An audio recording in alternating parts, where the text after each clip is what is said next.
یہ ثنا بچا صاحبہ نے جناب کی فرماندیاں نے اج لگتا ہے کہ ثنا بچا صاحبہ کا ضمیر بھی جاگ گیا ہے. پہلے تو ہمیشہ یہ جو اپنا بس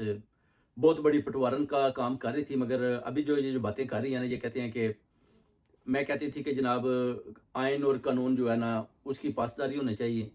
اور بدترین جمہوریت جو ہے وہ مارشل لا سے بہتر ہے. مگر کہتے ہیں یہ کہہ رہی ہے کہ یہ جو جمہوریت ہے نا، یہ جو ابھی ہے، یہ مارشل لا سے بھی بدتر ہے، اس سے تو مارشل لا اچھا ہے. وہ کہتا ہے 1973 کا جو آئین تھا اس کے اوپر بلاول بھٹو زرداری وہ حملہ آور ہے،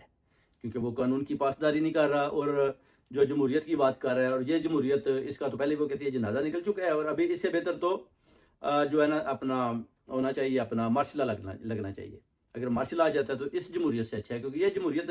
وہ کہتی ہے تاریخ کی گندی ترین جمہوریت ہے، جس میں ہر غریب آدمی سوکھ کا سانس نہیں لے سکتا، نہ کوئی بجلی کا بل اپنے پاس سے دے سکتا ہے، یعنی ہر ایک آدمی وہ کہتی ہے پھنسا ہوا ہے. یہ بھی ثنا بچا صاحب نے بڑی اچھی باتیں